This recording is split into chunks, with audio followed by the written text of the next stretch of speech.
everyone, my name is Jenna, but you guys can call me Jen. Welcome back to my channel. Welcome to my July wrap-up and a look at what August is gonna bring. I am here to share with you, as I do every month, what I have read, what I am halfway through, what I plan on reading in August. You know, it's a time.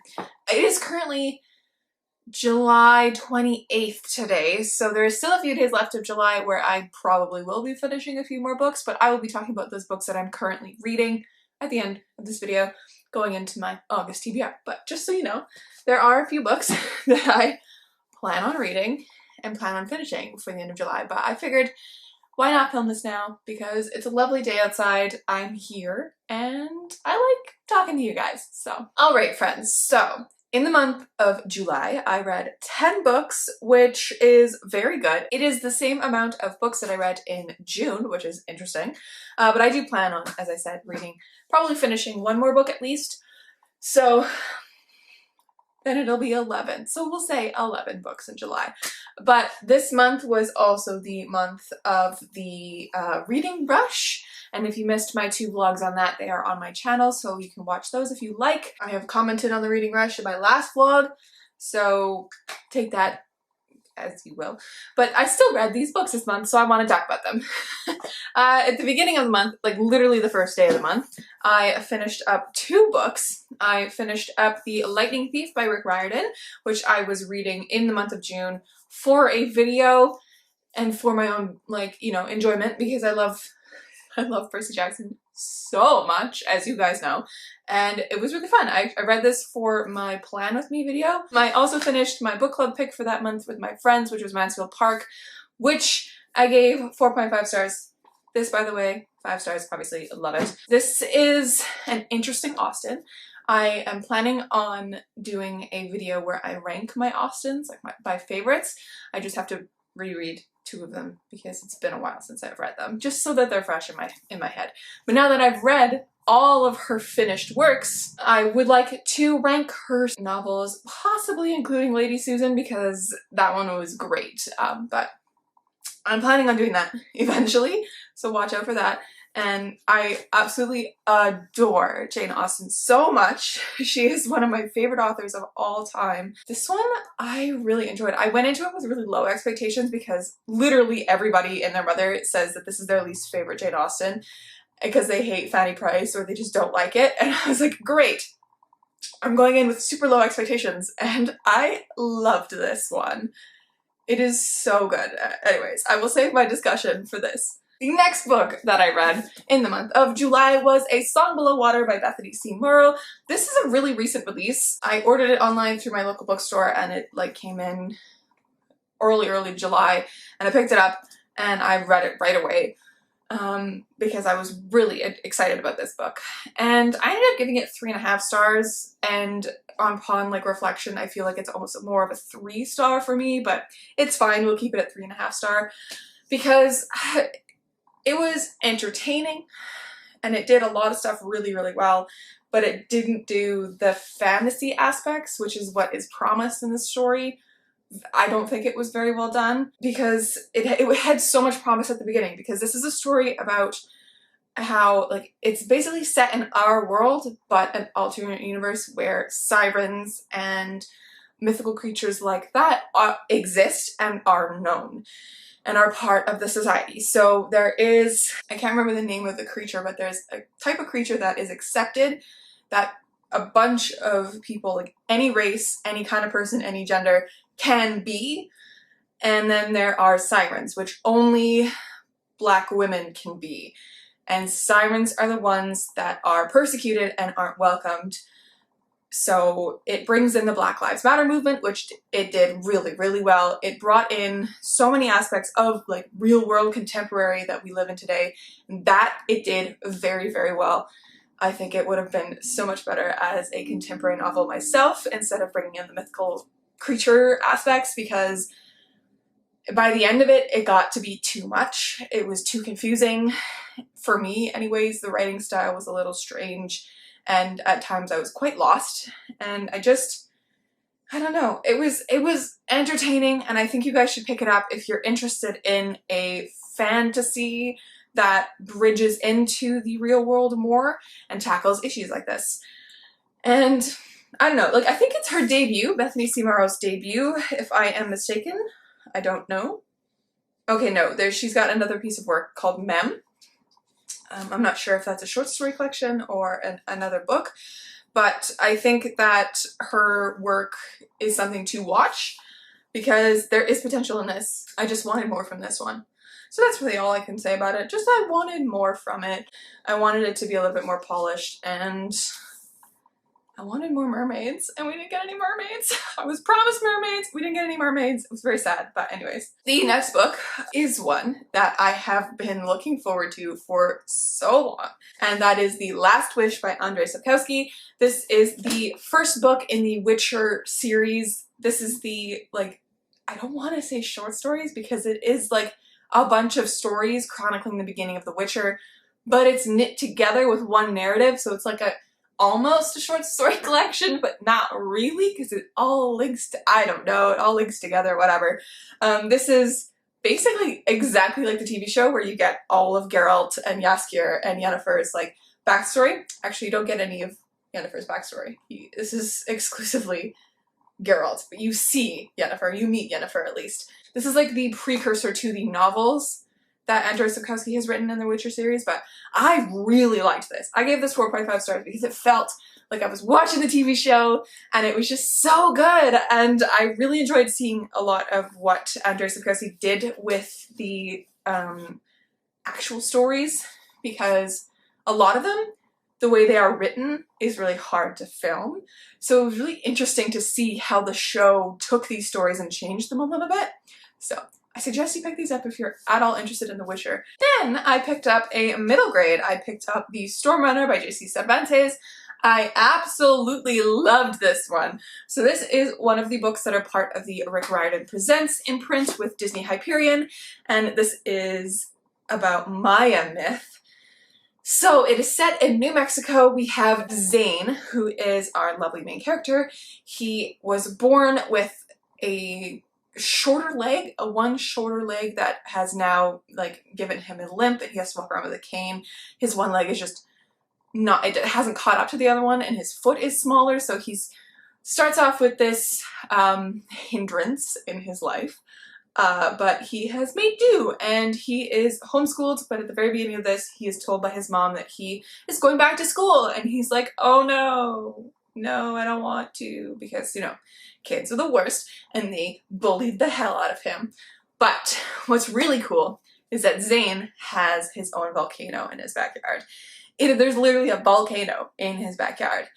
And this volcano is like the whole setting for this entire thing, and it is so cool because I'm explaining this so badly, but at the beginning of the story, Zane meets this girl named Brooks, and Brooks comes and says, hey, you're gonna do something on this day. You're like destined to do it. It's been in a prophecy forever, but I'm gonna stop you from doing it.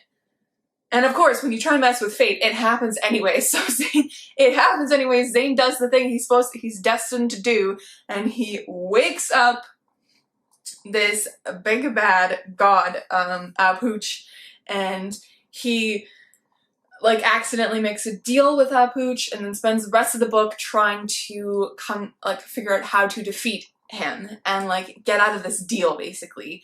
And so he goes on a trip. Basically, yeah, it's kind of like a cross-country trip with his cousin, or his uncle, who's 22 years old, and my favorite character in this entire thing. He is so funny and so dumb, and he's just like this giant wrestling sweetie pie who just wants to do the best. I love him. I love Hondo so much. And so Zane goes on this trip with Brooks and Hondo, and it is so jam-packed with fun and hilarity and just good heart, and Zane just wants to save the world, but he doesn't think he can, and it's so good. Pick it up, please. This is one of the Rick Riordan Presents that I've not heard talked about enough, and like I've heard Sal and Gabby talked about a lot, and I've heard Irish Shaw talked about a lot, And recently, The Dragon Pearl has started coming out, and I really want to pick that one up as well. And I know there's a few of the Rick Riordan Presents that just aren't really talked about. So I am searching them out, seeking them out, and I'm going to read them all because they're just such fantastic middle grades. And I could talk about the Rick Riordan Presents forever. And like, hey, Disney Hyperion, if you ever want to sponsor me, man, please. But yeah, I gave this one 4.5 stars because it's just so good and I cannot wait for the next one. I honestly cannot wait. This wrap up, you guys, is just a whole mess. I can already tell this is gonna be a mess to edit, but like, whoa. Anyways, the next 5 books that I read. So I read 5 books in the month, and then I read another 5 books in a week. And that week was for the Reading Rush. So let's go over the books that I read in that. I read, first and foremost, Elizabeth Peters' Crocodile on the Sandbank is my friend's book club pick for this month, the month of July, which is by Elizabeth Peters. It is an Amelia Peabody mystery. So it's like, Amelia Peabody for some reason is a name that I knew, but didn't know why I knew it. But this is the first in her Amelia Peabody mysteries, and first of like many, many, many books. I think there's like 17 or something like that. It's crazy, but like, they're so fun. So this book is about Amelia Peabody, who is the daughter of a scholar. She inherits all his money, much to the chagrin of her brothers, but it's fine. She inherits all of his money, and she decides she's gonna go on a trip to Cairo, just for funsies. And she, on her way there, she goes to Rome. She meets Evelyn there and like rescues her, and they go on the trip together because she wanted a companion. And on this trip, they meet the Emerson brothers. We have Walter and Radcliffe, and on this trip as well, we have many other characters that come in, and they go traveling up the Nile on these beautiful big boats, and they come across the Emerson brothers at a dig site, and at this dig site, Amelia and Evelyn get caught up in this mystery because there is a mummy that they find, and this mummy starts haunting them at night. So it's like vaguely Scooby-Doo-esque, because like the entire time I was sitting there, I'm like, is this supposed to be like a little bit fantastical? Or is this Scooby-Doo-esque where they unmask the monster at the end? They unmask the monster at the end, which is incredible. It also has a little bit of a vibe of like the Miss Fisher's murder mysteries, because Franny Fisher is the same as Amelia Peabody, just like in a different era, and I love it so much. But yes, I'm gonna be looking for the next ones in this series because this is just so fun. Did I tell you my rating for that one? I gave that one 4.5 stars as well. The next book I finished for the Reading Rush was Persepolis by Marjane Satrapi. This is a graphic novel chronicling the first part of a childhood of Marjane's life in Iran between the years of like 1979 and 1983 or 4, I want to say, right when the huge political unrest was happening, the dismantling of the king at the time, all of that. So this was a very hard-hitting, insightful read because I knew nothing about the Iran wars that went on at this time and how unsettled the country is. And it was so interesting to see it from the point of view of like a 10-year-old girl at the beginning of this. Like, is she really 10? Like, it was between the years of like when she was becoming a teenager and becoming more rebellious and all that. So it was interesting to see all of that political unrest through the eyes and the lens of a child who doesn't really know what's going on and like wants to know and thinks they know everything, but there's so much that they're missing. And it's just really interesting, and I highly suggest you guys pick this up if you haven't yet. It was very good, and I ended up giving this one 4 stars. The next book that I finished that week, I finished Normal People by Sally Rooney. I ended up giving this one 4.5 stars. If you guys remember, in June, I read Conversations with Friends, which I gave 3 stars. So I am planning on doing a video where I discuss the question of like, if you read Sally Rooney's 2 works, you are going to love one and hate the other. And I want to discuss that and discuss these books in like a book talk type thing, so I will be doing that more, so you'll have more of my thoughts then, but this broke me, so yeah. The next one was kind of a little bit more impromptu, and I ended up finishing The Lion, the Witch, and the Wardrobe by C.S. Lewis in like 4 hours one day. Not even, it was like 3.5 because the audiobook was only 4 hours long. But like, it's just this little itty bitty book. As a child, I don't remember watching the movie very well. Like, I don't remember the movie at all. But I remember watching it and then becoming obsessed with Turkish Delight, which is a huge thing in here. So it was really neat to kind of read this, and I ended up giving this one like 3.5 stars because like it could have been like 800 times better written and whatever, but it's for kids, so you kind of have to give it with a grain of salt. Like, there's not really any huge plot changing moments and things that you see in literature nowadays, but like as a kid, I would have thought this was amazing. And I'm interested to see what all the other books in the Narnia series really are like. So maybe I'll get to them one day, but it was really cute and I enjoyed my time. It felt like I was reading like a fairy tale, so it was nice. And then the last book that I have officially finished in July is The Blood of Olympus by Rick Riordan. I did it, you guys. I finished the Heroes of Olympus series, and this series, this world makes me so emotional. Oh my god, I read both the Lightning Thief and this. They're like bookends to one another. Oh my god, but yeah, so this made me very emotional. This was my first and only 5-star of like a new book, other than the reread, of course. But like, this book was so good, and it was such a well done, well thought out ending that just wrapped up the series very, very well. I'm getting emotional talking about this series. I just love it so much, and I am now, why don't we go into this? We'll go into it right now, but I am now reading the Magnus Chase series because it follows the timeline after this. So does the Trials of Apollo, but I wanted to read something a little bit different in the world of Rick Riordan because this follows Norse mythology, and it follows Magnus Chase, who is Annabeth Chase's cousin. And as of right now, Magnus Chase is dead and in Hotel Valhalla. So I am not very far in. I'm on page 112 right now, but I plan on finishing this in the next few days. So I just love Rick Riordan's world so much. Like, I love his world. I love what he's doing with his imprints. This is just becoming a Rick Riordan stan channel, and that's okay with me. What else am I reading currently? I am in the middle of The Library of the Unwritten, which is taking me forever to read, but that's a whole other conversation for another video. And I also started, as I said I was going to in my July TBR, I am also reading Why I'm No Longer Talking to White People About Race. I listened to, on Scribd, they have like 12 to 15 minute snapshots of non-fiction books that you can read. And I think they're called snapshots, if I'm not mistaken, but I listened to the snapshot of this book because they don't have the audiobook for this book on there, which is unfortunate because I would really like to listen to it. But they have the snapshot of it, so I was like, oh, like, I want to read this anyways. I'm going to listen to the snapshot so I get the gist of it, and then I'm going to go pick up the book. So I did that, was really interested in the snapshot, and I went and picked up the book. And I am only 57 pages in. I'm just about to start chapter 2. Or the second part, I guess, instead, yeah. And I, as you can tell, have been sticky noting everything and like really diving into it. And I'm just so intrigued by Rennie Eddo-Lodge's writing.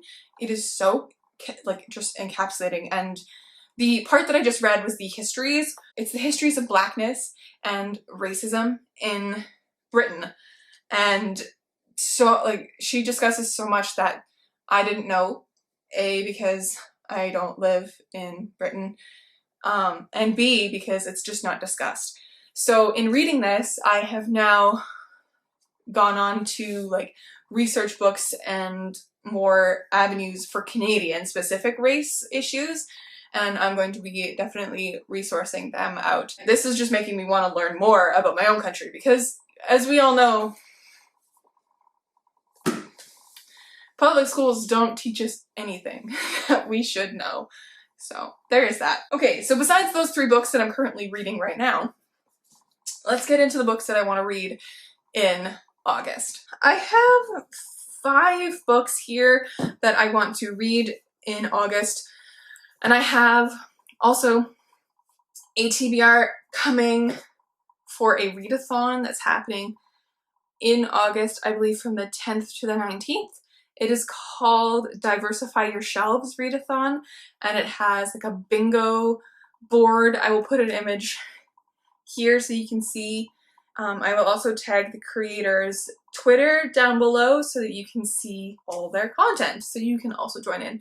I'm very excited about this readathon, and I will be having a video with my TBR go up closer to when the readathon starts. As of right now, I got 5 books on my lap that I would like to read, and the first one, of course, is our lovely ladies pick for our live stream that is coming August 1st.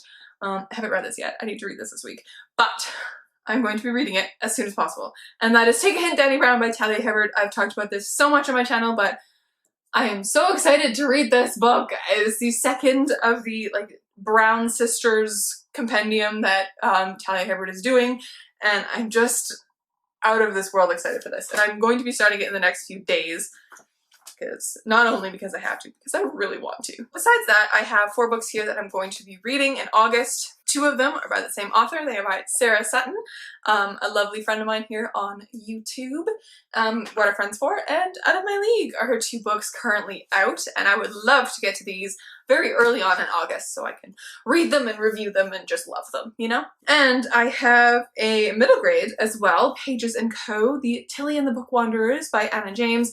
I am so excited to get to this middle grade. I have a feeling that I'll be able to polish it off really fast, which is amazing. I've only heard good things about that middle grade.